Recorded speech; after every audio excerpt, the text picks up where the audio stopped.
Making podcasts, making bacon podcasts. Put some bacon in, you put it in a podcast. It's not a bird, it's not a plane, it's Superhero Slate. It's a modern podcast where we talk about everything that's great, like movies, TV, superheroes. It's Superhero Slate, oh yeah. Hello everyone and welcome to Superhero Slate, the show where we run down the latest superhero entertainment news. We love TV, movies, and superheroes, so let's talk it all out. My name is Chris Dillard. And my name is Mike Royer. And did you know Tom Holland can't keep Spider-Man secrets when he's far from home? Oh my gosh, okay. yeah, you'll get this later. Star Wars is reevaluating their spin-off movie approaches, Mike. Is anybody on the chopping block? I don't know, we'll see.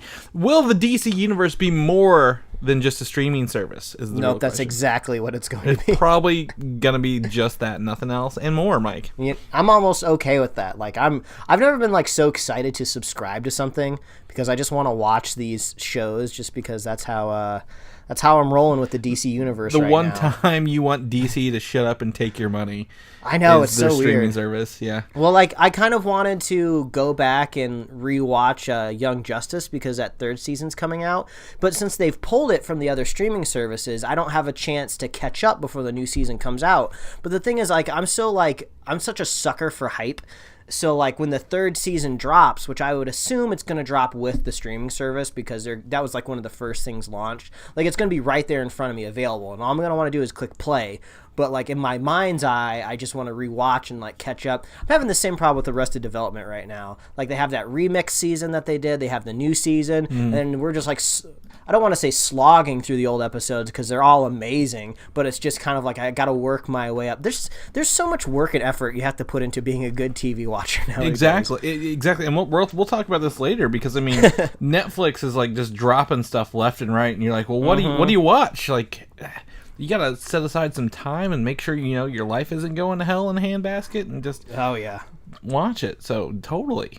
Well, speaking of life going to hell in a handbasket, you've had a pretty difficult week, which usually we wouldn't just hop on the podcast and complain, but these issues have specifically kept you from Luke Cage and from Jurassic World Fallen Kingdom, so you've had to kind of push your luxuries aside for some home improvement, I think. Yeah, everything in our home is only improvement, Mike. Let's just get that clear right now. And my wife will not tell you any different. But we recently, over a week ago now, almost a week and a half, our fridge went out for the second time this year. Ugh.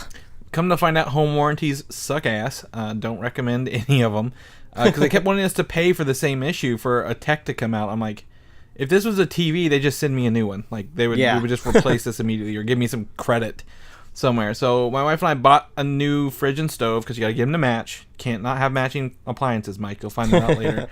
And then somehow that order was canceled along the way. So now it's pushed back another 5+ days for delivery.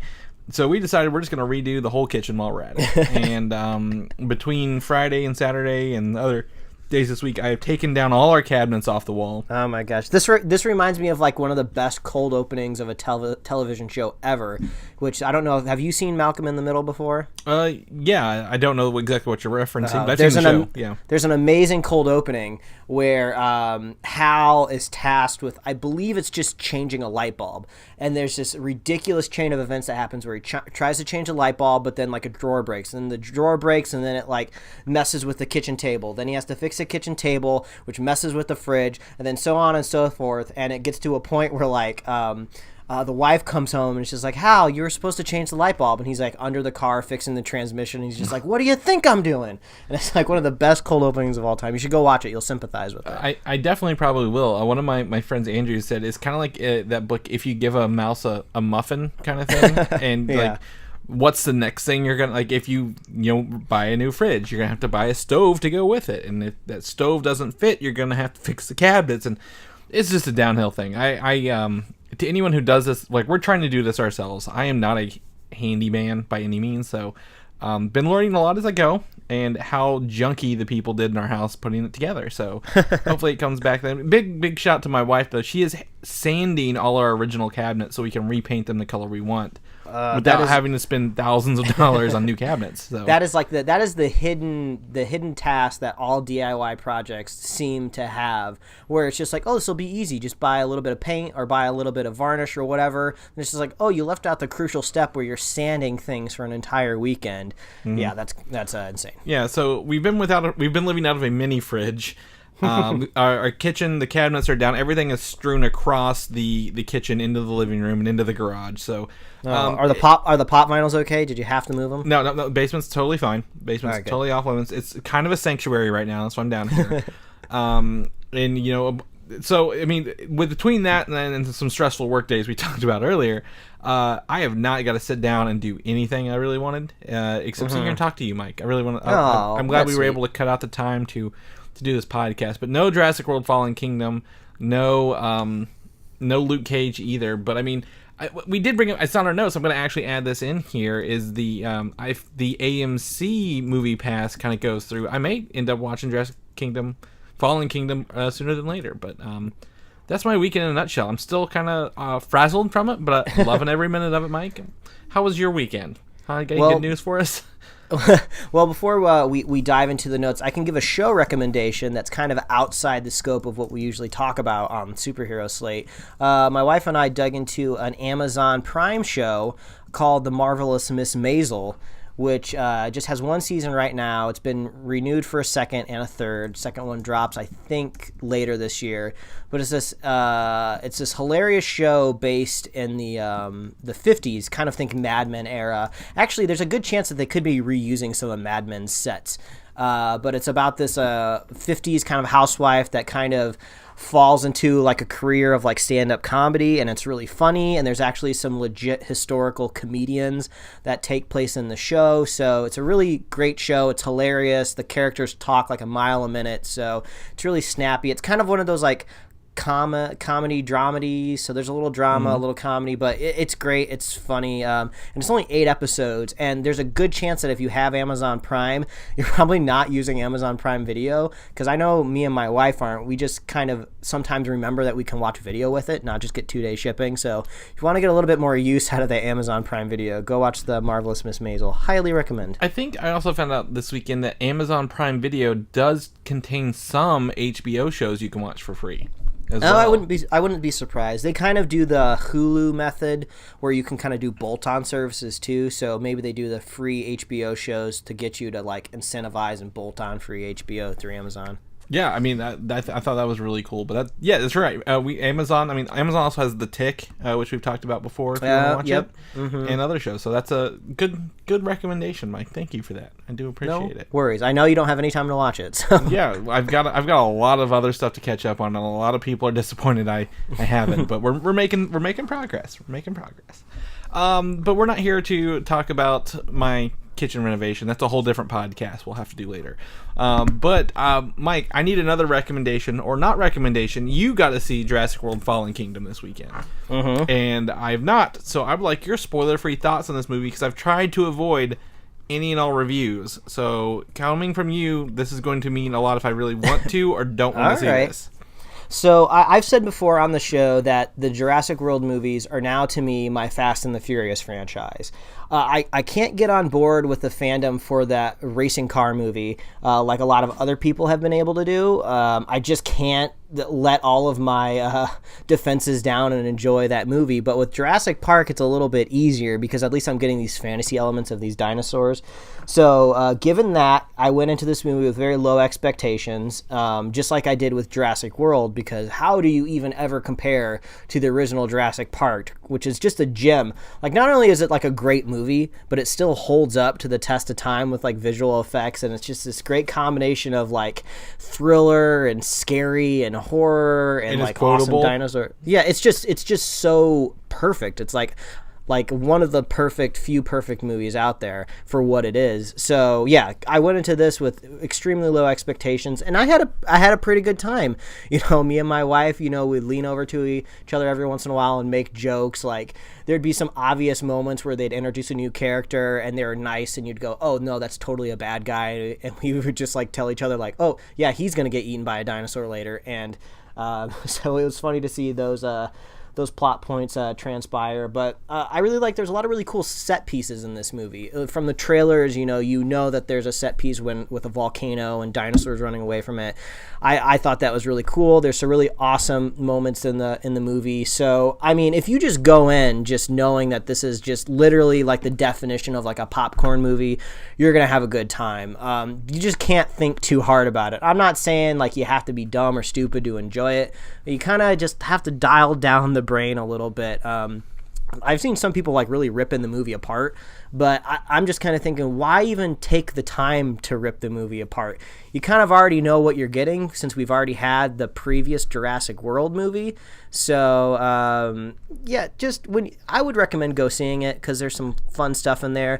Actually, a couple moments that actually might make you a little emotional, which was surprising. So I mean, if a movie can manage to kind of tug at the heartstrings in both directions, I think there's some effectiveness there, but there's some convoluted stuff that's going on that's kind of a weird extra steps to get your plan done. But yeah, I think overall I'd give it a recommendation, but I don't think this is anything I ever need to own or run out and see multiple times. So I guess my question for you is, you're very, very adamant the trailers gave everything away in this movie. After seeing it, do you feel the trailers gave everything away? Or were you still pleasantly surprised throughout the whole thing? You know what? Since I wasn't really too worried about the plot points in this movie, I don't think it gave everything away, no. But when you go back and think about it after the fact, you're just kind of like, well, I guess they did kind of leave some stuff out. But yeah, luckily, I don't think that the trailer spoiled too much. But there was that one moment in the trailer where people were worried where the dinosaur was like kind of going through somebody's house. So that went a little differently than I thought it would, but not too much. Okay. But yeah, I mean, come on, how many like dinosaur movies are actually out there in the world? There's not a whole lot. So this is basically all you got right now. So it's somewhat competent, and that's enough for me when it comes to a big CG dinosaur movie. Okay. All right. Well, that sounds like a glowing recommendation then. But I guess what I'm kind of surprised, I was always curious because Jurassic World came out and it just blew the box office away. It wasn't supposed Gangbusters, to. It wasn't supposed to. I think at the end of its run, it made $1.6 billion. Mm-hmm. And you know that. I mean, the closest one after that was 983 million with the first Jurassic Park. So. This one doesn't seem to be coming out as strong. I think the opening weekend was 200 million on the other one, and this one's only 150 million. So, I mean, who are we to balk at 150 million dollars? But you think it'll have legs like the other one, or do you think it'll suffer from sequelitis and possibly bad word of mouth if you're seeing bad reviews out there? I think this one's gonna do fine. This will probably be similar to what we get like Transformers wise, where they'll just keep cranking them out until they just dip below the line graph that the accountant has, where it's like, as soon as we drop below this, we stop making these movies. They leave it pretty open ended at the end of this film. There is an after credits moment in this movie, so that might help you for some expectations. So yeah, well, I think we'll be seeing Chris Pratt again. I would love to see Chris Pratt maybe go out there and do something unique at some point in time. I love him as Star-Lord, but I feel like a lot of the movies he's just been a derivative of Star-Lord, just kind of like a snarky action hero. So I'd like to see some range from Mr. Pratt sometime soon. Yeah, we may get it. I mean, who knows? A lot of comedy people take that turn after they... I guess he's not comedy, he's more action, I guess, right now, between Star-Lord and Jurassic World. Do you want to see him be Indiana Jones still? Huh? No, I don't think I need to see that. All right. So that's cool. Well, that's good. Yeah. Any other thoughts on it? If you go see it within the next couple weeks, you want to sit down and chat about it, do some spoilers?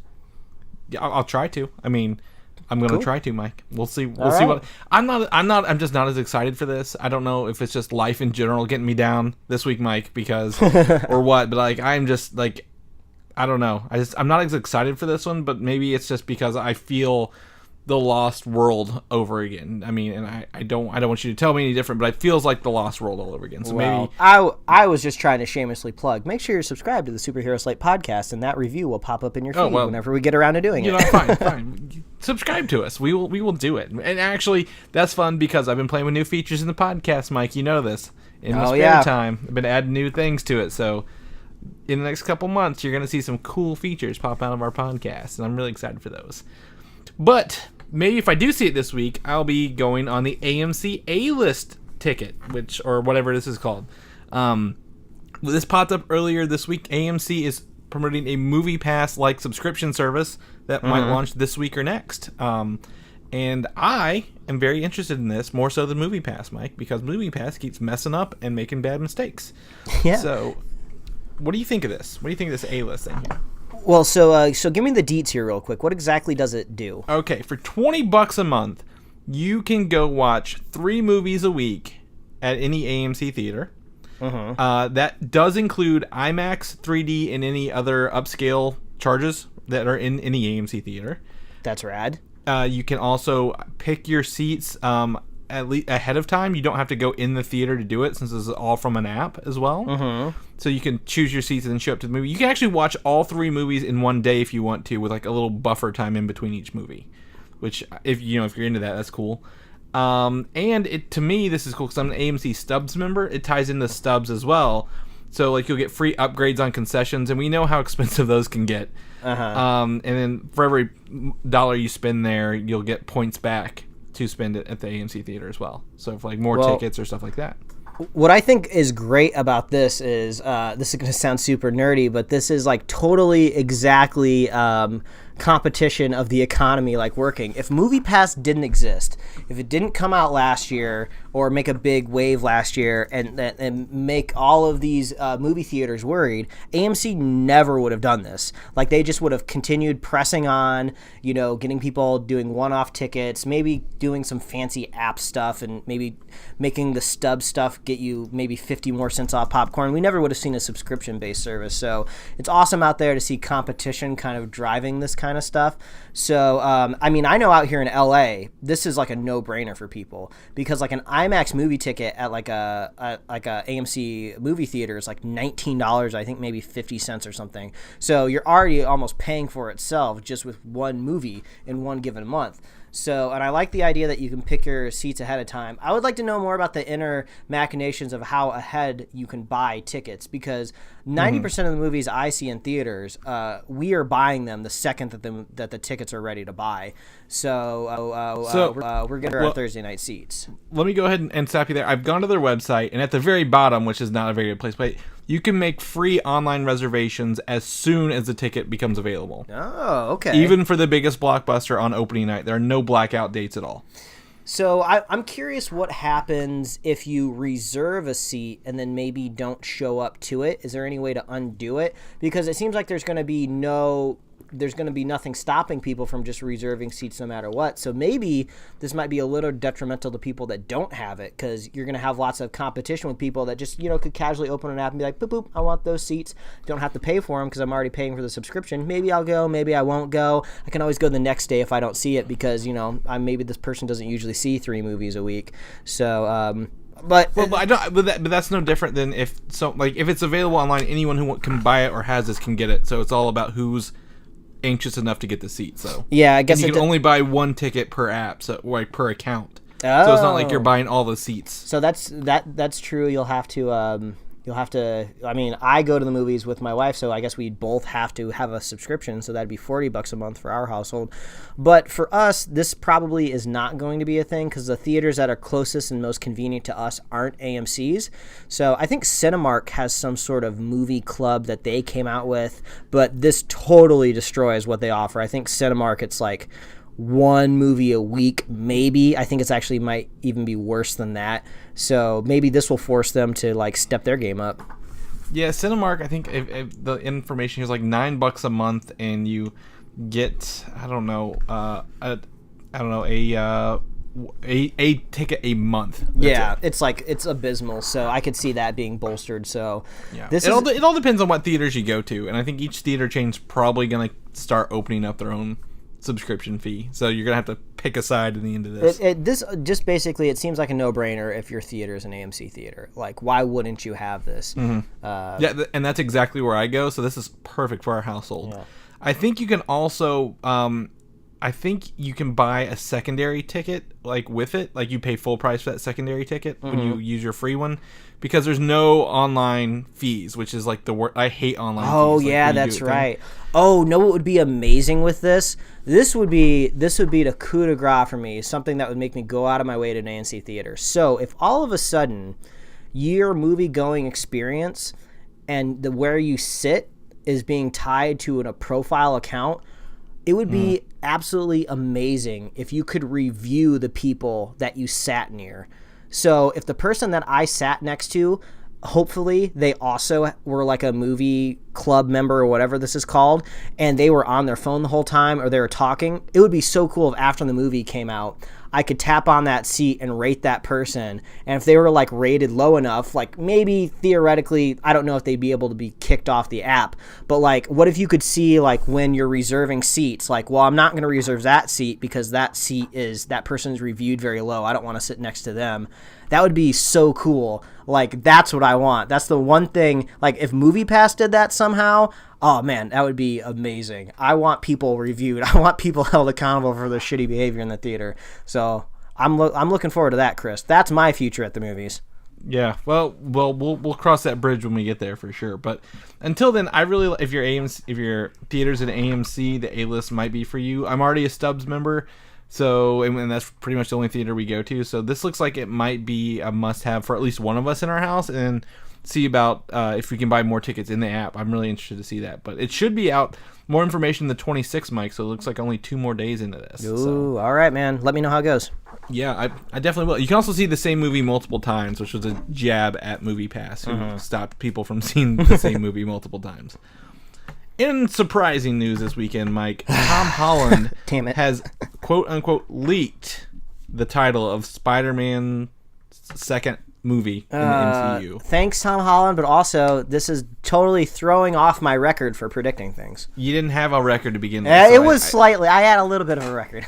Yeah, well, 0 is still 0. You were really hoping for Spider-Man Field Trip.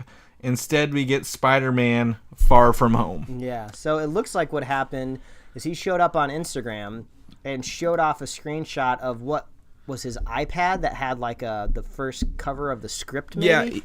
Yeah, so he's like, oh, we just got the script for the movie, and I'm going to read it, and then he's like casually flashing his iPad, which has the title well across the front of it. So, well, the thing that I'm curious about is everybody knows, even especially people within the production, knows that Tom Holland has loose lips and often sinks ships. So I could totally see the script being sent to him, maybe being doctored. Maybe they just gave him a different title to see what would happen. I mean, the title makes sense from what we've heard about the movie. Like, it doesn't really bother me too much about the name, but I don't think this necessarily confirms it. There's tons of people out there running with the story saying, Tom Holland leaks the title, confirm, this is the title of the next Spider-Man movie. But it's like, okay.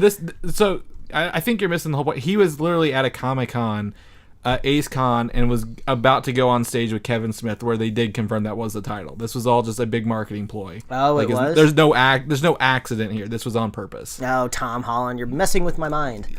Yeah, so as soon as he did this, he went out with there was out there with the guy who plays Bucky Barnes, Sebastian Stan, Anthony Mackie, and Tom Holland, and then Kevin Smith was the moderator at the panel. So they did confirm it was, in fact, Spider-Man Far From Home is the next one. So what does this mean, though? I guess, like, at the end of the day, I think he's going to go around the globe. He's going to be globe hopping, I guess, from, like, they're filming most of this in London, so he'll probably be in London, France.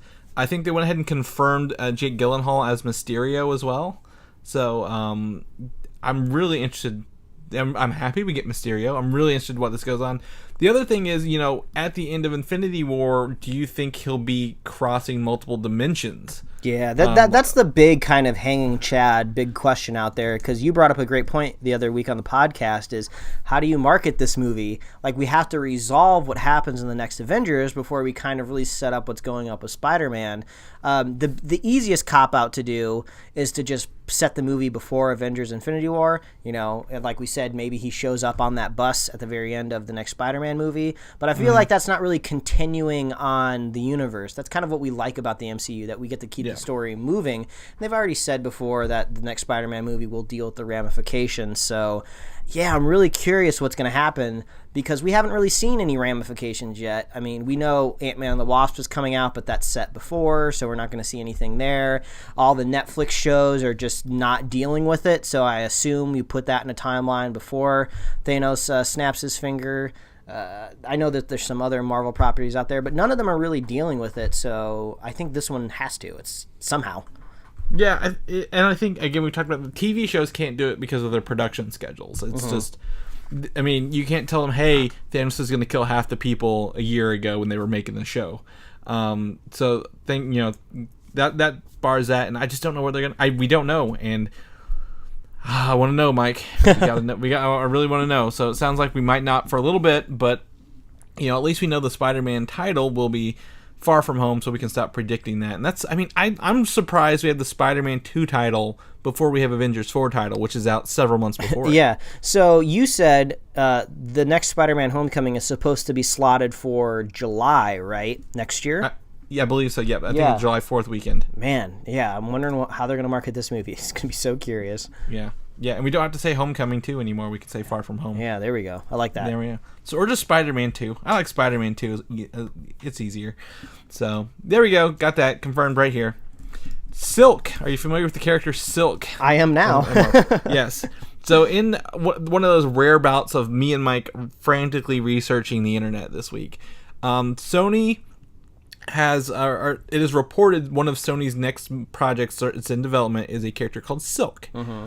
Silk is a Spider-Man character that she has spider powers that are different than Spider-Man's, but she was bit by the same spider that bit Peter Parker. Mm-hmm. The character Cindy Moon was. She is a Korean-American background character, and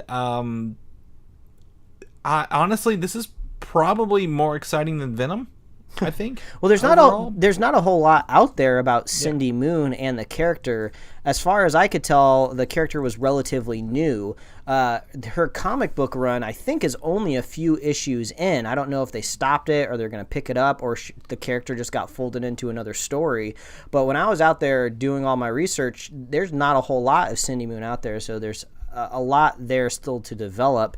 I've seen the cosplay world really jump onto that because there's tons of cosplay girls out there on the internet, and they'll jump on anything that's a new female character because they need a new costumes to adapt to. So Silk you may have seen out there probably like in the Instagram world. But when I look at this, my head instantly goes to casting because how do you fill this kind of a niche role that you have to fit into? So like you said, Korean American background. If Sony really wanted to do it right, you're going to find like a Korean American actress, right? Most people might go to the stereotype that all Asian people look the same and any Asian person could do it, but I think you'd probably want to go Korean American or you're just going to make people mad. But sadly, if you try to Google the list of Korean American actresses, you'll find like an IMDb link that has like 4 of them. There's like none of them out there. So they're either going to have to like cast an unknown, which would be kind of difficult to market a movie around. A Spider-Man character nobody knows with an actress nobody knows. But if they wanted to do somebody with a little bit of notoriety, really the only person left out of all of those filters is going to be this actress by the name of Jamie Chung, who actually has a little bit of nerd cred, so she could fit into this world pretty well because she's the voice of Go-Go on Big Hero 6. She's also Blink in the Fox series The Gifted. And I think she was also in a couple episodes of Gotham, and I think she has the Dragon Ball movie in her IMDb list, so that's not too great, but she's definitely been out there doing nerdy acting. So if it had to be somebody, that would be my first guess, but I feel like they would probably do unknown and then maybe cast a well-known person alongside, like a supporting actor that's like, I don't know, Brad Pitt or something, someone with some notoriety they can put on the poster, you know? I mean, the thing is, I don't know, how do you tell the story of Silk? Silk is, her in comic books wise, she's only like 4 years old in the comic book like cycle. Mm-hmm. She was made in 2014. But she has a history in the comic books as being the same age as Peter Parker. And in the comics, that's like, 30-something now? Mm-hmm. So she was hidden from the world because there's, in this event called Spider-Verse. You may have heard, like these people, interdimensional people, were hunting all the spider people, and she was one of them who needed that was hidden forever. So they'd have to really readapt her storyline quite a bit, and hopefully they don't change her nationality in that story at all.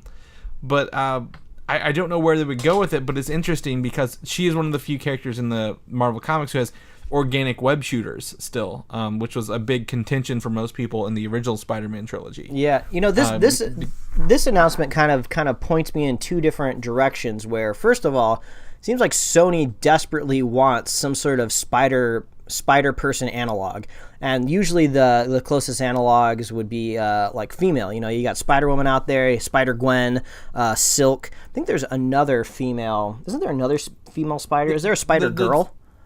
Yeah, that's a different universe, but there's also Spider-Woman of the Marvel Ultimate Universe, who's a clone of Peter Parker. Yeah, So it seems like Sony really wants to have their own kind of version of Spider-Man that maybe they don't have to share with Marvel necessarily, so they can just keep printing money hopefully over there at Sony.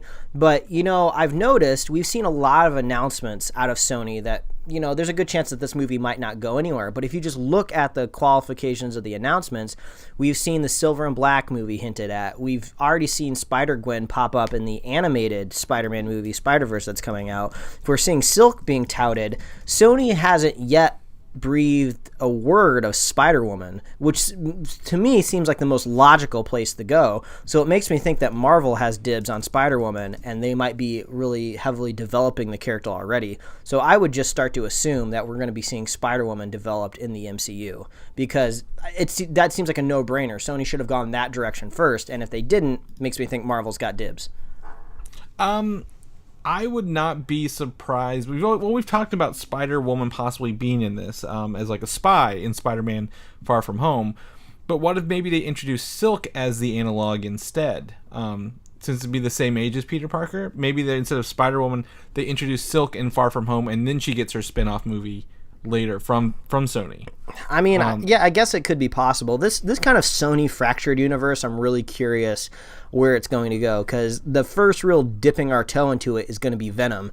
Like, we're going to be talking about Star Wars spinoffs here in a little bit. This Sony spinoff universe could be shut down really quick if this Venom movie is not good. If it just gets panned and no one sees it, and it doesn't make any money, all of these Spider-Man spinoffs could just evaporate.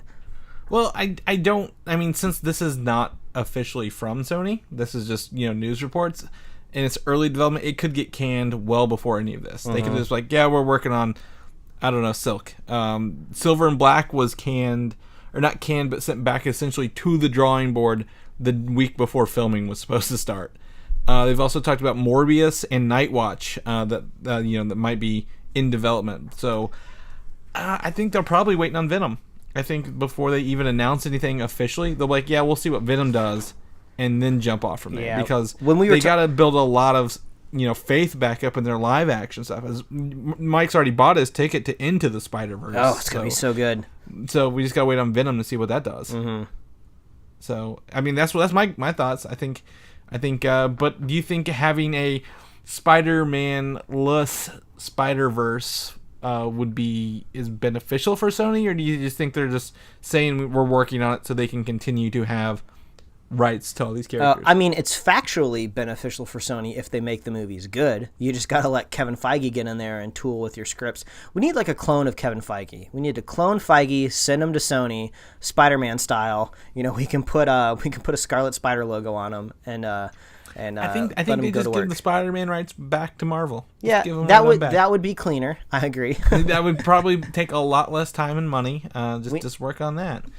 But I mean, the thing with it is, if Silk was created in 2014, does Sony have the rights to her, or is Marvel saying yes, go ahead? Oh, because all these characters they licensed were pre 2000s, That's a good point. I would love to get a cop.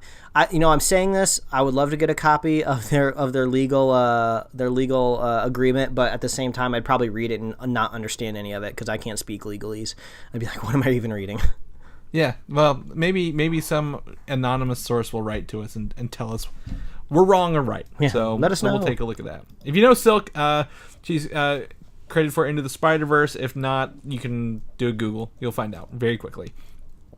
The Black Widow movie, I think this is actually why Silk is taking it, because because of Wonder Woman's success, a lot of female-led movies are getting produced, right? Mm-hmm. Black Widow is no exception to that. We've always wanted a movie with her since we saw her on Iron Man 2, and she's kicked major ass. So the director shortlist for Black Widow is down to 3 directors, reportedly, and none of these will probably get it because this is how all these work. The first one is Amma Asante, who did the movie A United Kingdom. I've never seen it. All right. Cate Shortland, who did the movie Berlin Syndrome. And Maggie Betts, who did the movie Novashate. The thing is, all these are period drama movies, after I did some research. So these people are known for period dramas, meaning, is this a Black Widow prequel, you think?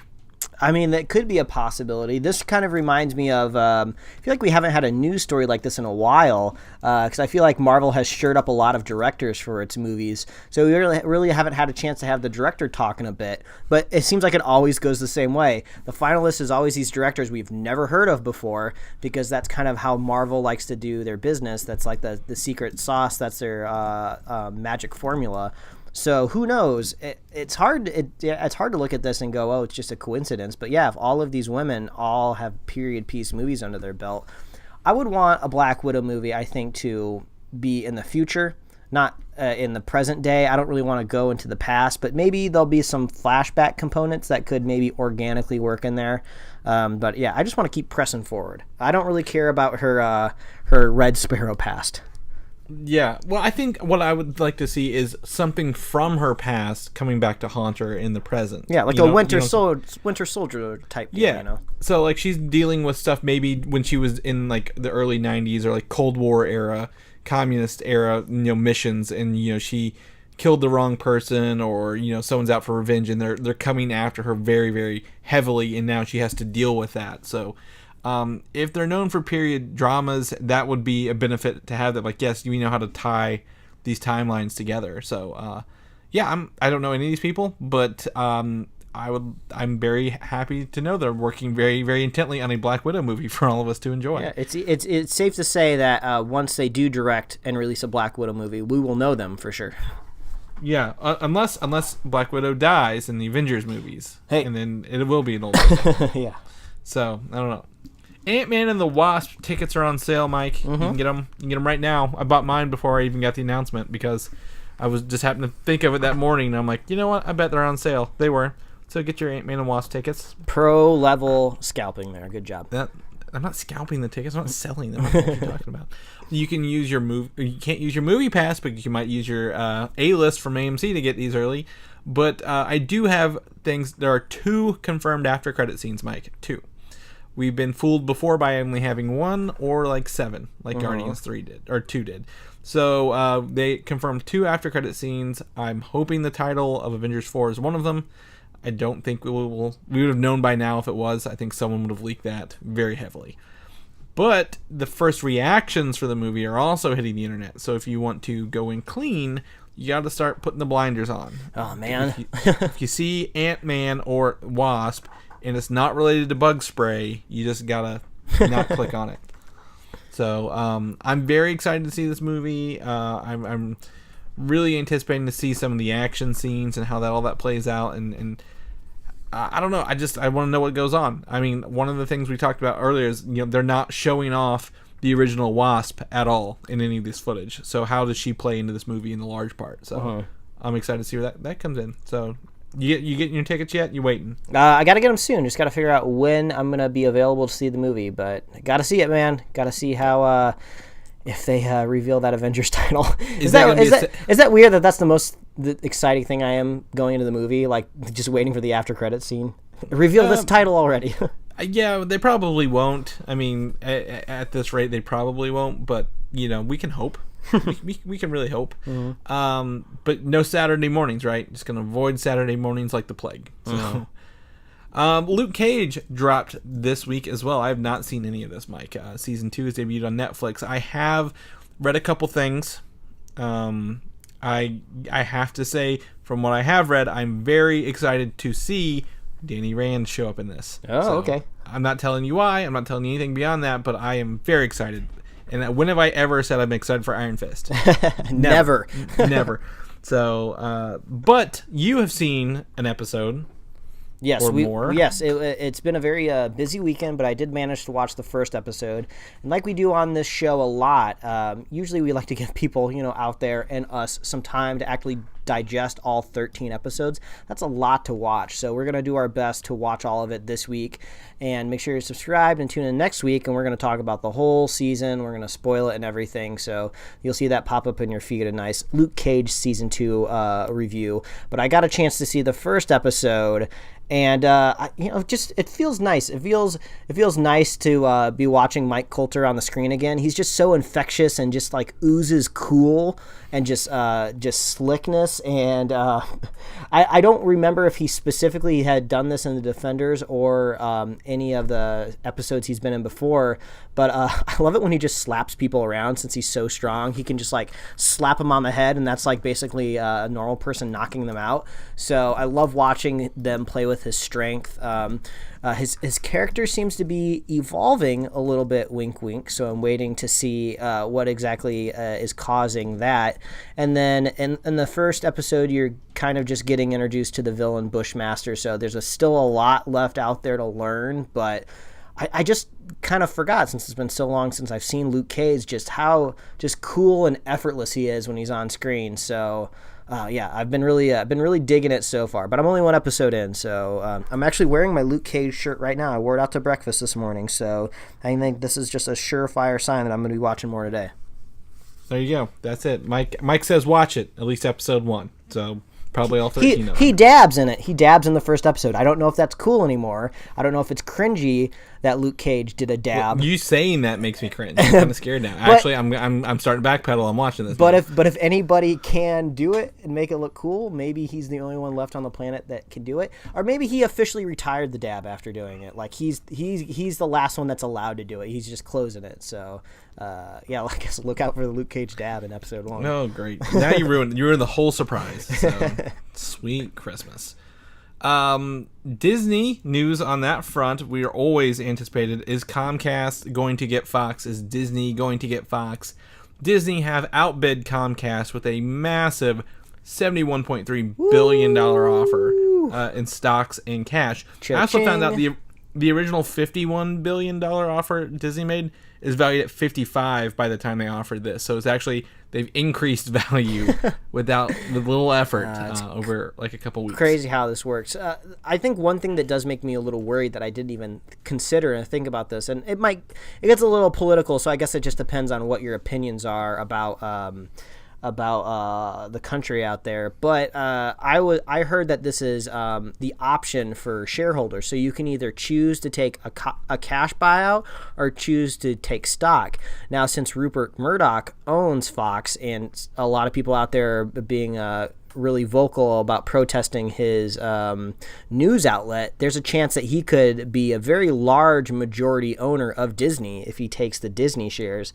I don't know statistically how many he would have or how much even control he would get, but some people are a little bit worried about that guy owning shares in Disney, which is something that's usually wholesome, and what he's kind of doing is not wholesome. So I guess you'll just have to see how that shakes out. Who knows? Maybe he'll just take cash because he's getting old and might die soon, and maybe he wants to buy an island somewhere and populate it with dinosaurs. I don't know, because he's probably crazy. So that's one thing to get a little worried about. But the fact that it's a flexible offer, cash and stock, Disney wants this. They're not going to let Comcast come in, but I heard analysts speculate that this could go as high as like $80 billion. So I guess there is a little room left in there for maybe Comcast to do a counter offer. So we'll have to wait and see. But you said that the timeline is getting really close to the end with when this deal is still available. So yeah, it's I think July 10th is the latest they have to make the decision. Mm-hmm. To Disney or not Disney, and they will owe $2 billion to Disney if they don't. Which at 71.3, is that really even a lot? I mean, I don't know. This is we're speaking in numbers I will never see in my lifetime. There's a lot of zeros we didn't type out for this, but I mean, all in all, business aside, we just care about the X-Men, Fantastic Four, and Marvel. That's what it pretty boils much. down to for us. And maybe some more offerings on their streaming service with their movies, because I would like to see Indiana Jones on the Disney streaming service, wouldn't you? I mean, I think it'd be pretty cool. Well, I think you can actually stream the Indiana Jones movies on Amazon. So if you have that, hey, another reason to watch Amazon Prime. I think Indiana Jones is over there. Yeah, and they've been on TV a lot lately. My wife did come up with a new title for an Indiana Jones movie last night while I was playing a movie game with her. Okay. It's Indiana Jones and the Legends of the Hidden Temple, because she could not think of Raiders of the Lost Ark, and so she said Legends of the. I'm like, well, that would be. I've got to look this up. Is someone photoshopping Indiana Jones with a bag of sand about to take the Hidden Temple totem? Because that would be fantastic. Oh, what's the talking thing's name? OMAC? I thought that's what the talking wall in that game show, but that would be a hilarious crossover. Yeah. So I don't know. I mean, I don't know. There's a lot to this deal we don't know. A lot could go wonky, but we just want X-Men and Fantastic Four back. That's what it boils down to.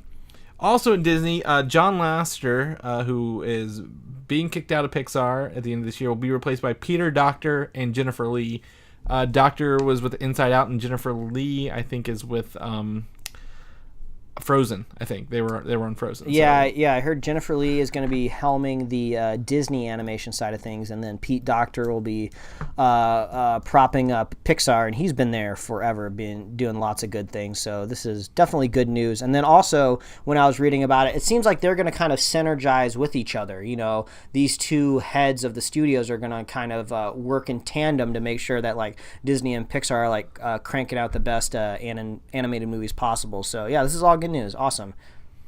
Yeah. I mean, that's totally cool with me. As long as two people taking over one job, I think that's actually better in the long run to divvy up a little bit of that. So I'm cool with that.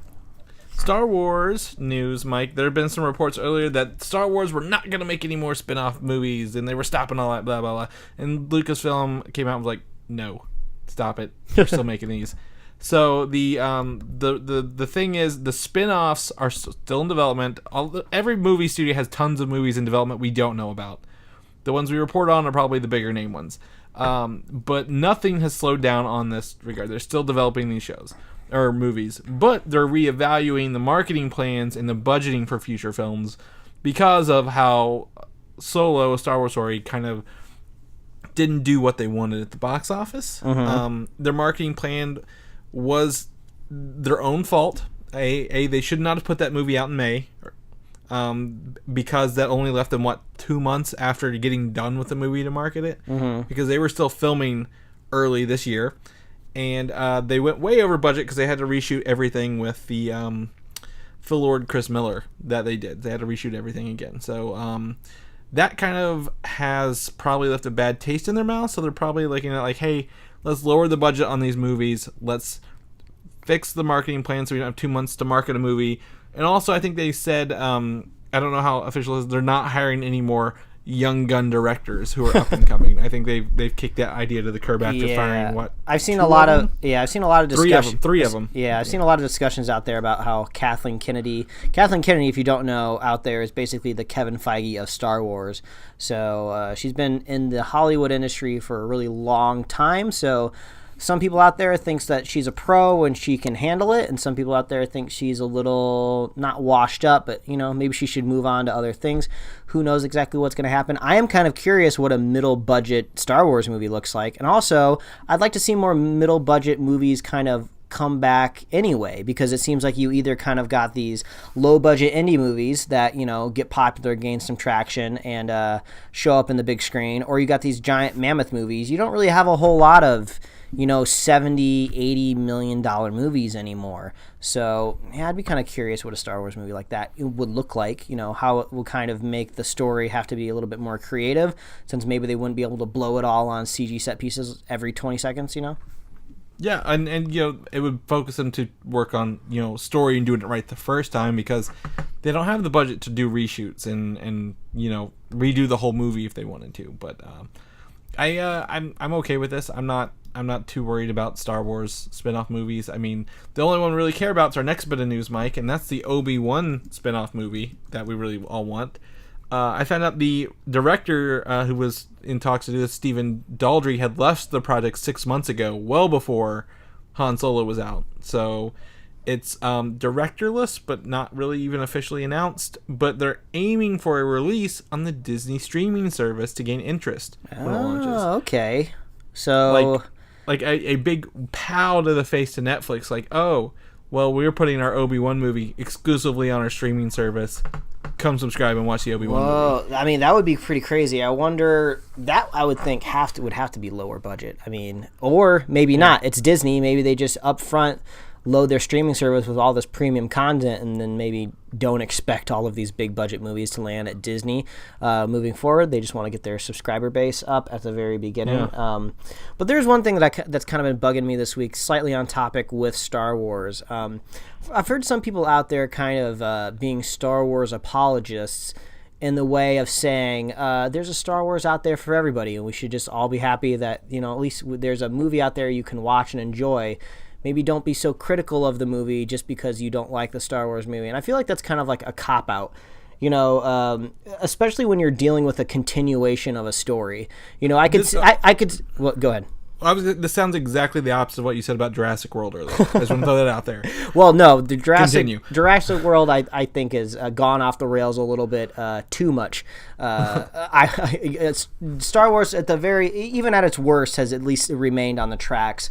But, when you're doing this continuation of this long family lineage of the Skywalker story, which has basically is supposed to span a total of 9 movies when it's all said and done. Out of all those 9 movies, I think you want to do your best to kind of like stay consistent because you have one big overarching story with all these different characters.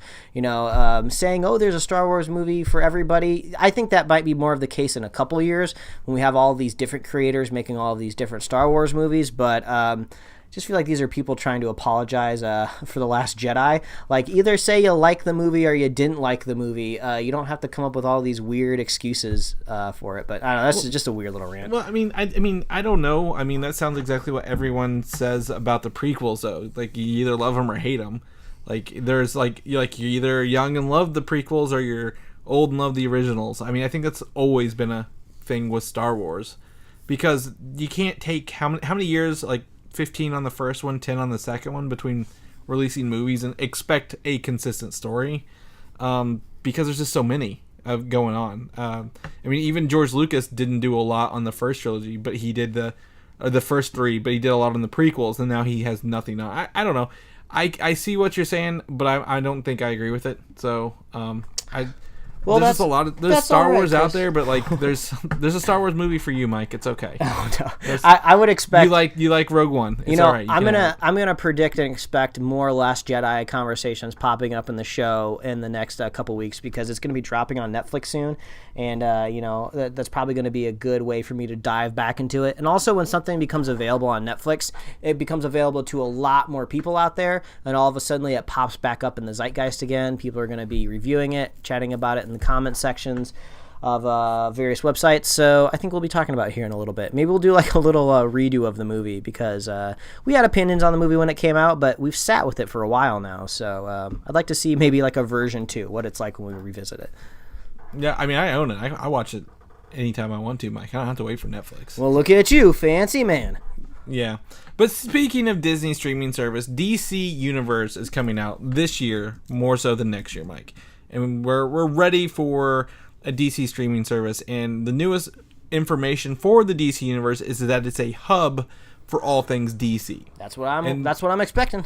And this includes digital movies, TV shows including back catalogs, yes, comic books, ooh, and interactions/giveaways to differentiate it from other streaming services currently available. Yeah, so this kind of sounds like more like a multimedia type of app rather than just a repository for video files, Yeah, so our initial thoughts when someone says we're making a streaming service, I instantly think a reskinned Netflix. Mm-hmm.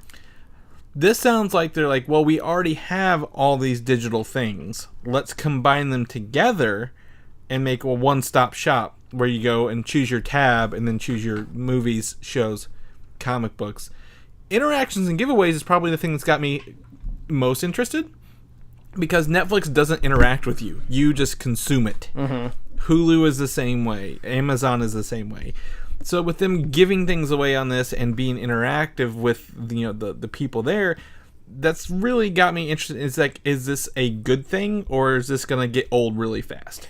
I think the comics is just an amazing addition, because not only is it an added value that you can say, oh, this is something that Netflix does not have. This is something that Disney streaming service could technically do this, since they own Marvel. That would be a really game changer for me, for sure. But it's like it's a feeding loop. It's like a feeding frenzy. Like, hey, guess what? If you want to get more excited about Swamp Thing, guess what? Read the Swamp Thing comic that Alan Moore wrote that everybody loves, and it's here right now, free. Start reading it now. I think that's a great marketing gimmick.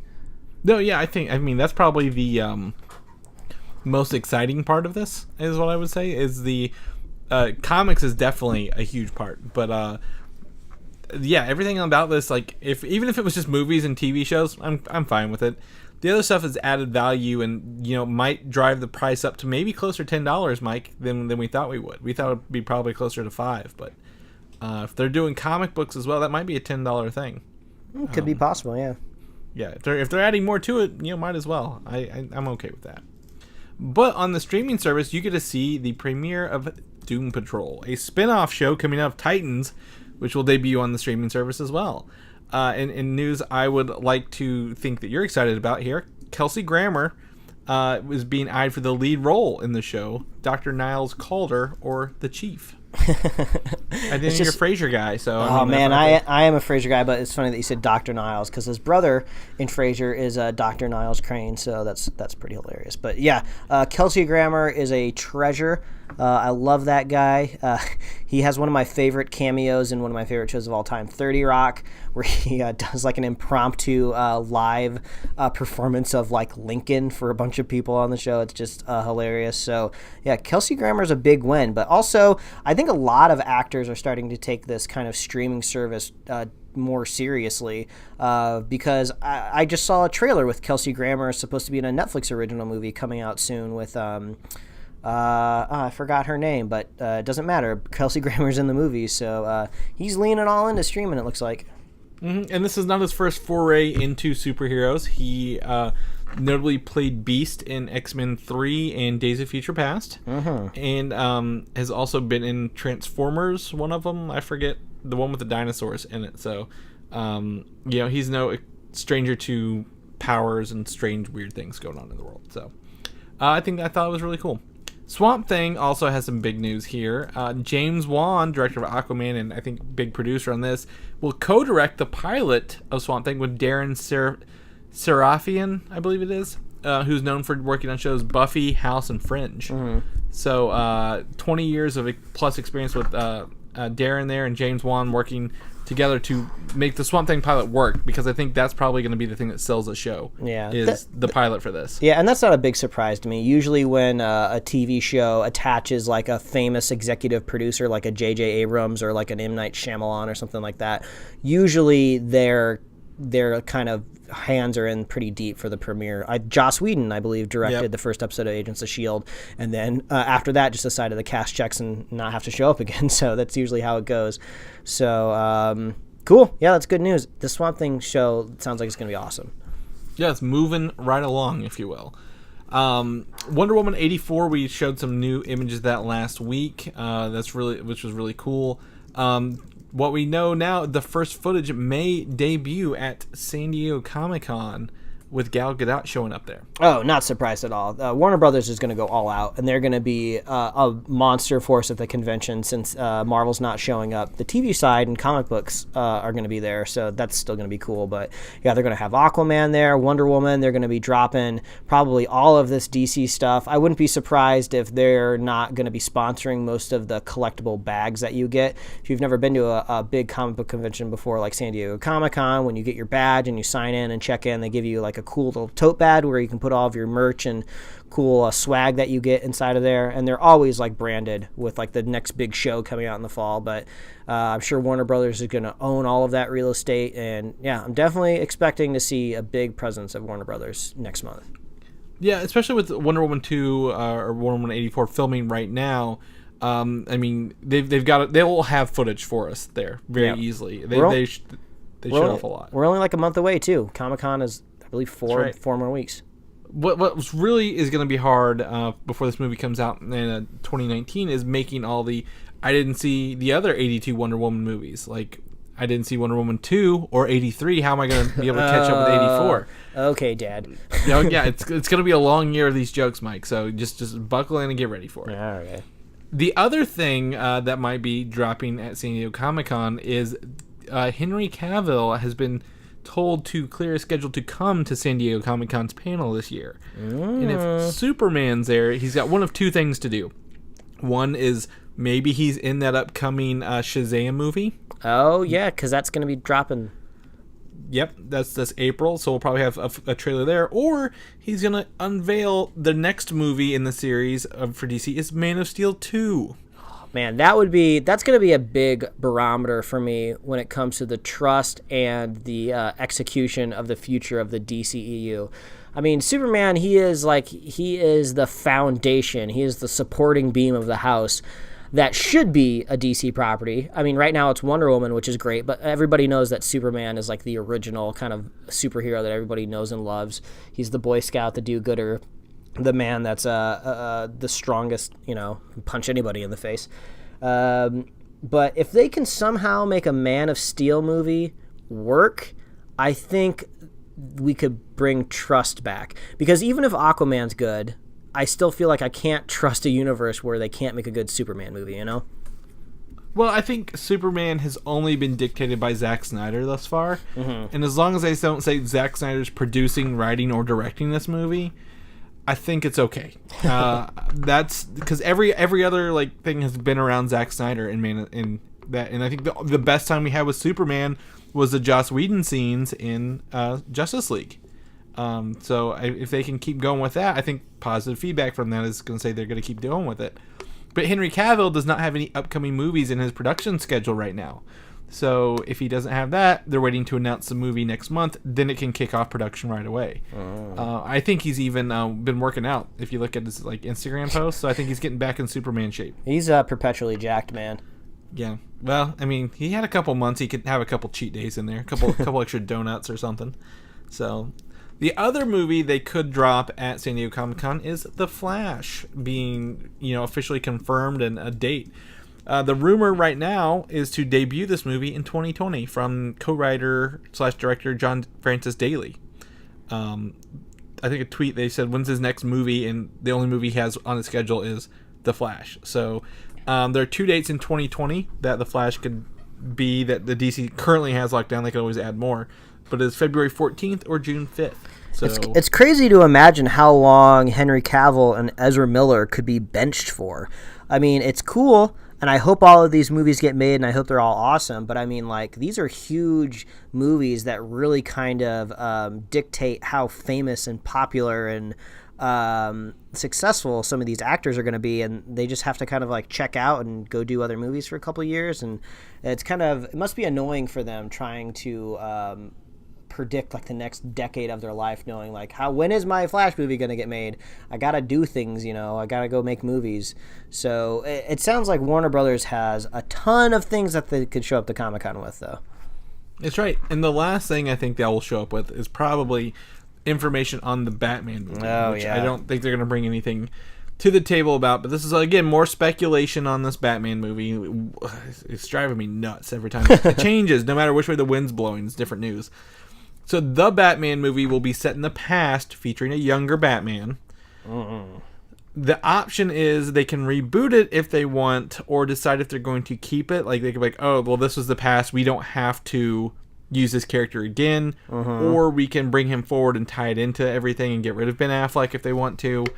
Kind of keeps their options open.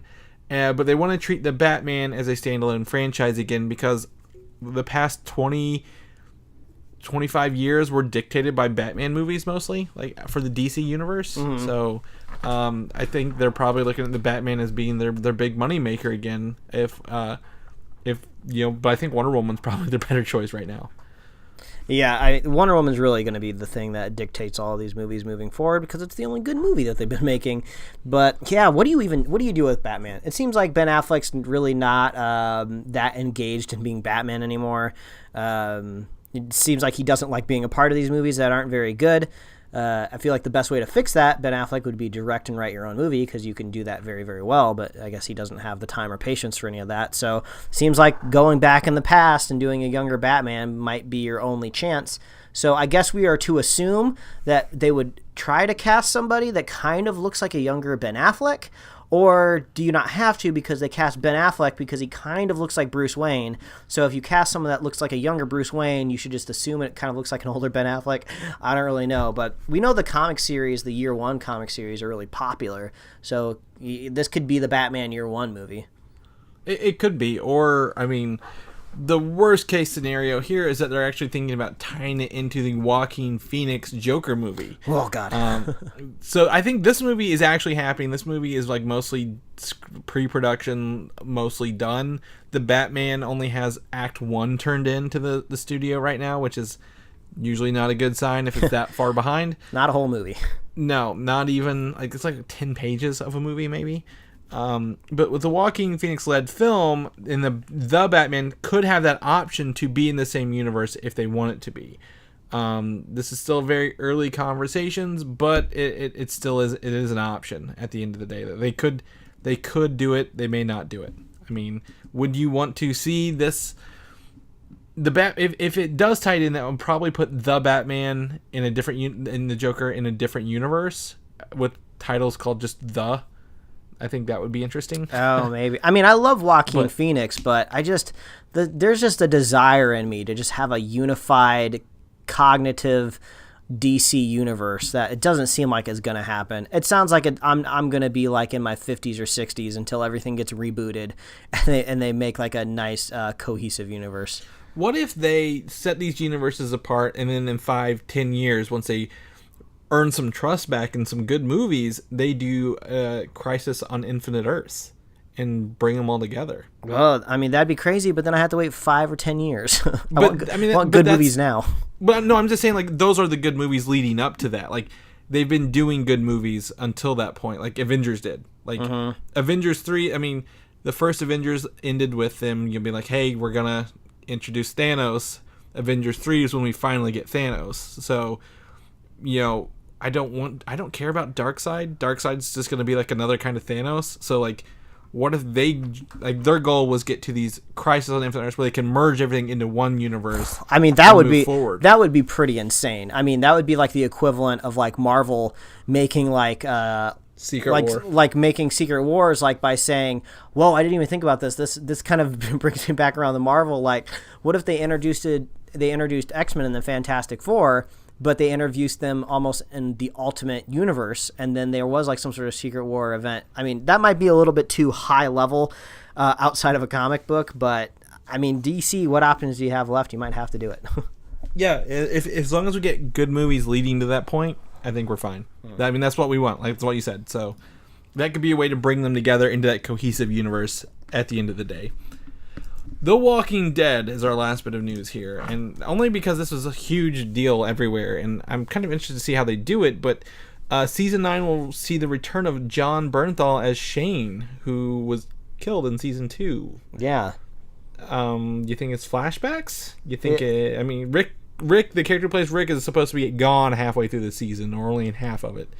Could be flashbacks to that. Could be. I think it has to be either flashbacks or a vision or a dream or something like that. Because Robert Kirkman's been pretty adamant about really not developing the plot of how zombies are made or reborn or anything. It's just all about they're just kind of like the chaotic neutral out there in the world, just messing things up for the humans. So any sort of like avenue where like, oh well, he was a zombie but then he got shot, and then he was rotting in a field and someone came along and brought him back to life and cleaned him up, and then he's John Bernthal again.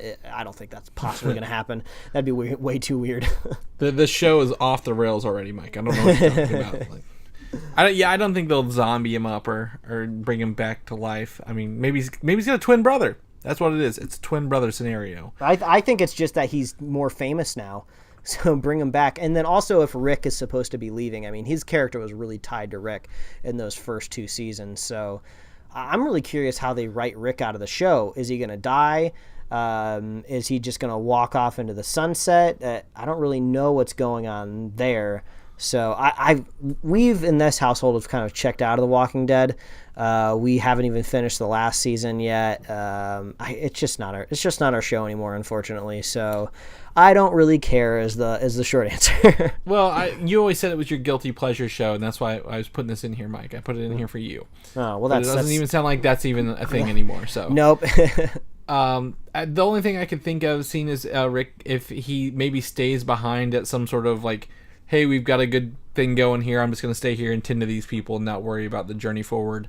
And then that leaves it open for him to come back for certain episodes later if they ever needed him to. Yeah, it could be like Deus Ex Rick. He just shows up in the middle of like season 12, saves somebody with like an axe or something. Yeah, because I mean, when he started, it was like, oh, it's that guy from Love Actually, and he's going to play a leader of a zombie survivor thing. Like, I don't see this, but it's worked out for him well so far. That's our news for the week, Mike. We tied it up here in a nice little bow. All right. Very, very nice and very done. Thank you. But if people want to know what you're up to and what you're doing, where can they find you at? Well, they can find me at Mike Royer Design on Instagram and Twitter. And you can read my webcomics at pickledcomics.com. Chris, people want to see what you're up to, see if you can keep your mind right without going crazy remodeling your kitchen. Where can they find you? You can find me on Twitter at Valdan, VALDAN, or you can head over to Instagram, Valdan87, or head over to Comic UI.